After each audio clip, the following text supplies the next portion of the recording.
Hi everyone, welcome to the BI man. और हम finally आ रहे हैं एक नए डेक्स फंक्शन के साथ। इनफैक्ट हम दो डेक्स के बारे में बात करने वाले हैं। एक तो है हमारा लुकअप फंक्शन और दूसरा है हमारा रिलेटेड।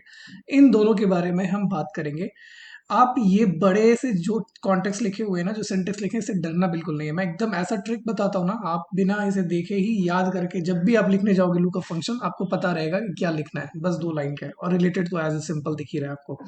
बट क्वेश्चन ये है कि हम कब लुकअप फंक्शन यूज करते हैं और कब रिलेटेड फंक्शन यूज करते हैं। तो हम सारा कुछ डिस्कस करने वाले हैं कि कब यूज करेंगे और कब यूज नहीं करेंगे, और दोनों में क्या लिमिटेशन है, ये जानना भी बहुत जरूरी है।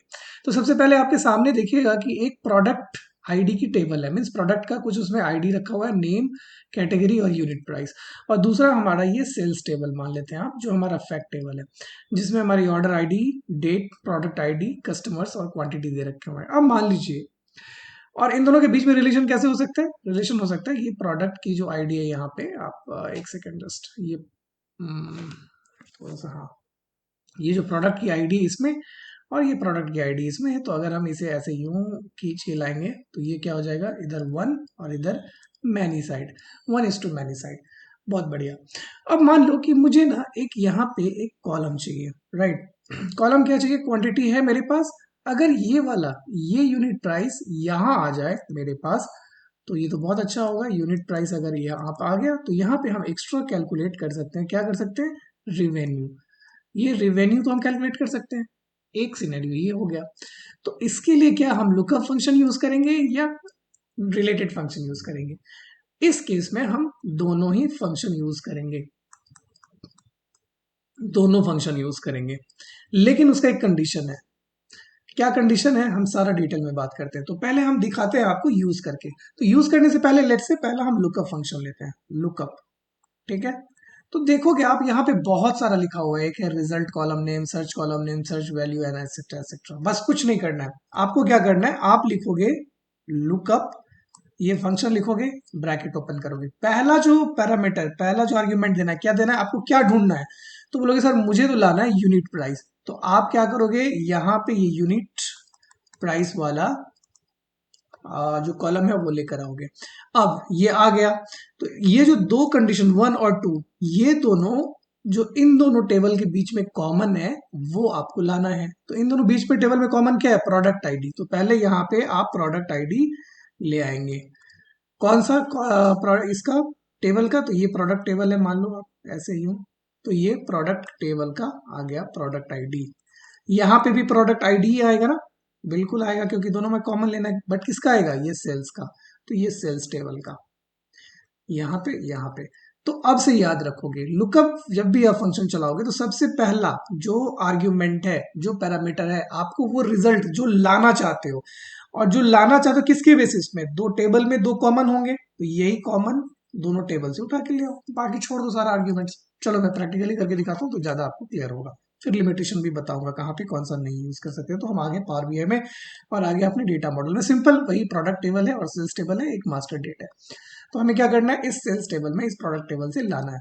एक चीज का ख्याल रखेंगे, जब भी हम लुकअप फंक्शन या रिलेटेड फंक्शन यूज करते हैं तो याद रखिएगा, जब भी हम लाएंगे वो हमारा dimension table to mean fact table ही आएगा। आप ऐसा नहीं कर सकते कि फैक्ट टेबल से डायमेंशन टेबल में ला सकते हैं। मतलब वन साइड में जो रखा हुआ है उसे आप मैनी साइड में ला सकते हैं, लेकिन मैनी साइड वाला वन साइड नहीं ला सकते, क्योंकि देखेंगे आप इसका फ्लो भी देखें, ये 1 to मैनी आ रहा है, लेकिन ये उल्टा नहीं जाएगा। तो ये एक लिमिट आप याद रखिएगा, ये तो आपको ध्यान रखना है।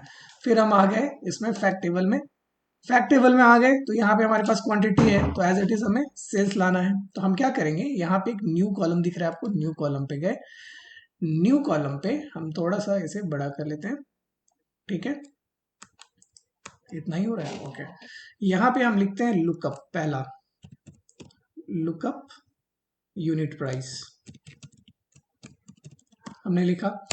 तो क्या लिखेंगे? Lookup functions. तो जैसे आपने लुकअप किया तो लुकअप वैल्यू आ गया। ठीक है, लुकअप वैल्यू में मैंने क्या बोला था आपको, लाना क्या है? यूनिट प्राइस लाना है। तो हमने यूनिट लिखा, यूनिट प्राइस आ गया। कहाँ पे आ गया? प्रोडक्ट कॉलम का, तो हमने ले लिया। अब दोनों के बीच में क्या कॉमन था? Product ID. तो पहले आप जैसे प्रोडक्ट आईडी टाइप करेंगे तो प्रोडक्ट आईडी आपको दिखने लगा प्रोडक्ट टेबल का, फिर कॉमा देंगे, फिर आप एक प्रोडक्ट आईडी लिखिए। तो ये अभी आ गया सेल्स का। तो ये प्रोडक्ट आईडी, ये प्रोडक्ट आईडी, दोनों टेबल का आ गया। और इसे हम ब्रैकेट करेंगे क्लोज, और एंटर। तो देखेंगे यहाँ पे आपके पास सारे यूनिट प्राइस आ गए। ठीक है, यही यूनिट प्राइस क्या हम रिलेटेड फंक्शन से ला सकते हैं? तो बिल्कुल ला सकते हैं। कंस्ट्रेंट में अभी बताऊंगा। फिर न्यू कॉलम जाते हैं। न्यू कॉलम के बाद हम फिर से यूनिट प्राइस लाते हैं। यहाँ पे लिखते हैं रिलेटेड, रिलेटेड और यूनिट प्राइस। ठीक है, ये बहुत सिंपल है। आपको क्या लिखना है? रिलेटेड, रिलेटेड लिख लिया। आपको क्या लाना है? Unit price. डायरेक्टली उस कॉलम का नेम ले लो, आप कॉल करो और एंटर मारो, तो यहाँ पे आ गए यूनिट प्राइस। तो सर दोनों फंक्शन से हम ले आए, तो फिर क्या लॉजिक बनता है मैं बताता हूँ। फिर उससे पहले बताता हूँ, क्या सिर्फ यही यूज है कि एक कॉलम को हम ले आते हैं दूसरे कॉलम से, इसको अलग तरीके से यूज कर सकते हैं? तो आइए एक बार और देखते हैं अलग तरीके से यूज करते हैं। अच्छा, अभी मुझे रिवेन्यू निकालना है, तो क्या करेंगे हम कि हमारे पास क्वांटिटी तो है, प्राइस नहीं था, प्राइस तो हम ले आए, तो हम क्या कर सकते हैं अभी? क्वांटिटी इंटू यूनिट प्राइस निकाल सकते हैं। चलो एक बार देखते हैं। तो रिवेन्यू, एक बार लिखते हैं revenue is equal to quantity, लिख लिया, इनटू यूनिट प्राइस। कोई भी आप यूनिट ले लो, लेट से लुकअप फंक्शन वाला आपने ले लिया, एंटर किया, तो यहाँ पे आ गया आपके पास यूनिट प्राइस। तो आप ये सोचो, क्या मुझे पहले ये लेकर आना पड़ेगा एक यूनिट प्राइस का कॉलम, फिर से हम एक एक्स्ट्रा कॉलम क्रिएट करेंगे रिवेन्यू के लिए? ऐसा नहीं हो सकता कि हम एक ही रिवेन्यू कॉलम क्रिएट करें और प्राइस को बुला ले वापस। कैसे?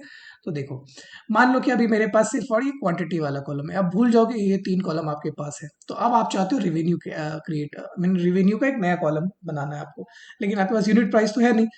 तो कोई बात नहीं, हम फिर जाएंगे यहाँ पे लिखेंगे रिवेन्यू 1। इसमें क्या करेंगे? यूनिट प्राइस को बुलाएंगे। सॉरी, पहले क्या हमारे पास? क्वांटिटी। तो क्वांटिटी को बुलाएंगे हम, यहाँ पे क्वांटिटी बुला लिया। अभी हमें क्या चाहिए? यूनिट प्राइस चाहिए, लेकिन हमारे पास यूनिट प्राइस है नहीं, तो हम क्या करेंगे? रिलेटेड को यूज करेंगे। हमने रिलेटेड फंक्शन यूज करा और यहाँ बोलेंगे यूनिट प्राइस, तो प्रोडक्ट का यूनिट प्राइस आ गया और इसे हम क्लोज करेंगे और एंटर। तो आप देखेंगे यहाँ पे ये रेवेन्यू आपका आ गया। हमने यूनिट प्राइस का कॉलम क्रिएट नहीं करा, डायरेक्टली बुला लिया। तो ये एक तरीका है।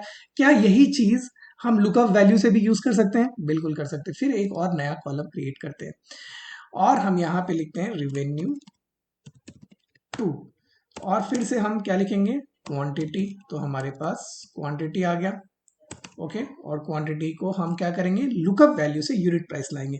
तो हमने लुकअप वैल्यू यूज करा। लुकअप वैल्यू में पहला क्या चाहिए सर? हमें रिजल्ट चाहिए। तो रिजल्ट क्या है हमारे पास? रिजल्ट है हमारे पास यूनिट का प्राइस। ठीक है, यूनिट प्राइस किस बेसिस पे मंगा रहे हैं? दोनों में प्रोडक्ट आईडी कॉलम कॉलम है, कॉमन है, तो हमने प्रोडक्ट आईडी को बुला लिया पहले प्रोडक्ट टेबल से, डायमेंशन टेबल से। फिर हमने प्रोडक्ट आईडी को बुला लिया सेल्स टेबल्स यानी फैक्ट टेबल से। फिर हमने क्लोज करा और एंटर करा। तो यहाँ पे ये रिजल्ट देखोगे आप, रिवेन्यू 1 2 3 सब सेम है, बट रिवेन्यू जो पहला वाला है उसके लिए हमें यूनिट प्राइस लाना पड़ा था, बट रेवेन्यू 1 2 के लिए यूनिट प्राइस कॉलम हमने जस्ट कॉल किया और यहाँ पे आ गया। इतना तो क्लियर आ गया सर, दोनों से रिजल्ट आ रहा है, बट अभी भी कंफ्यूजन है आपको कि हम कब कौन सा यूज करने वाले हैं और क्या कंडीशंस लिमिटेशंस है। ठीक है, आप ध्यान रखना इन सब में वैल्यूज है। अब हम आते हैं मॉडलिंग में। मॉडलिंग में जाकर हम इन दोनों के बीच में रिलेशन को डिलीट करते हैं। ठीक है, हम यहाँ पे आए, एक मिनट, यहाँ पे गए, राइट क्लिक और डिलीट, और आइए वापस अपने टेबल में। अब टेबल में देखेंगे आपको ये जो रिलेटेड प्राइस है, ये जो रिवेन्यू 1 है, ये सारे एरर दिखाने लग गए। ये रिलेटेड क्या था? हमारा रिलेटेड फंक्शन था। और रिवेन्यू क्या था? इसमें भी हमने रिलेटेड फंक्शन यूज करके यूनिट प्राइस को कॉल किया था। तो एक तो सिंपल समझ में आ गया सर क्लियरली कि अगर हमारे पास दो टेबल के बीच में रिलेशन नहीं है तो हम रिलेटेड फंक्शन यूज नहीं कर सकते हैं, लेकिन हम लुकअप फंक्शन यूज कर सकते हैं। तो ये तो बहुत अच्छी बात है। आप कभी कभी ऐसे सिनेरियो में आओगे जहां पे दो टेबल के बीच में रिलेशन डिफाइन नहीं कर पाते हो, लेकिन आपको कुछ सर्टेन वैल्यू चाहिए होता है। उस केस में आप लुकअप वैल्यू यूज करके आसानी से देख पा रहे हो कि यहाँ पे वैल्यूज आ जा रहे हैं। बट अगर आपके पास प्रॉपर स्टार स्कीमा है और आपने प्रॉपर मॉडलिंग करा हुआ है, वहां पे रिलेटेड फंक्शन का यूज करके आप वैल्यूज ला सकते हैं। रिलेटेड फंक्शंस रिलेटिवली फास्ट होते हैं और एक्यूरेट होते हैं। एक्यूरेट तो दोनों में ही होगा, बट फास्ट होते हैं, मॉडल के लिए बेस्ट माना जाता है। लुकअप फंक्शंस यूज तो करते हैं, बट यहाँ पे क्या है, थोड़ा सा क्योंकि इसे सर्च करना पड़ता है, रोज बाय रोज सर्च करना पड़ता है, इसमें कोई रिलेशन नहीं होता है, तो थोड़ा इनएफिशिएंट होता है compare to related functions. But दोनों ही फंक्शन आपके यूज में आ सकते हैं आपके अकॉर्डिंग। तो आई होप कि आप इस बेसिक कैलकुलेशंस बेसिक तरीके से समझ में मतलब समझ चुके होंगे कब कौन सा यूज करना है। श्योर करता हूं मैं कि जब हम लोग प्रोजेक्ट कर रहे होंगे तो डेफिनेटली इसे और अलग तरीके से यूज करेंगे। अभी क्योंकि मुझे सिखाना था तो इसलिए मैंने सिंपल सा छोटा सा एग्जांपल लिया कि आपको क्लैरिटी हो जाए। जब इसी को यूज करेंगे हम आने वाले टाइम में प्रोजेक्ट में, तो आपको और क्लियर हो जाएगा किस कंडीशन में हम रिलेटेड यूज करते हैं और किस कंडीशन में लुकअप यूज करते हैं। तो मुझे लगता है कि आपको ये वीडियो देखकर मजा आया होगा। अगर आया होगा तो आप मुझे बताइए कमेंट में। और एक क्वेश्चन आपसे ये है कि यहाँ पे आप देख पा रहे होंगे कि यहाँ पे हमारा क्रॉस आई मीन जो ये रिलेशन है बाई डायरेक्शनल है, 1 to 1 और बोथ डायरेक्शन में। तो आप मुझे बताना कि रीजंस क्या हो सकते हैं कि ये 1 to 1 रिलेशन है और बोथ डायरेक्शन है। क्या ये बोथ डायरेक्शन रखना सही है इस केस में? अगर सही नहीं है तो क्यों नहीं है, ये आंसर आप दीजिएगा कमेंट में। मैं देखना चाहता हूँ आपकी अंडरस्टैंडिंग क्या है और आपने क्या सीखा है। तो चलिए नेक्स्ट वीडियो में जल्दी ही मिलते हैं अलग डेस्क के साथ। तब तक आप सीखते रहिए और सीखते रहिए। Keep learning, keep smiling. Bye bye, take care.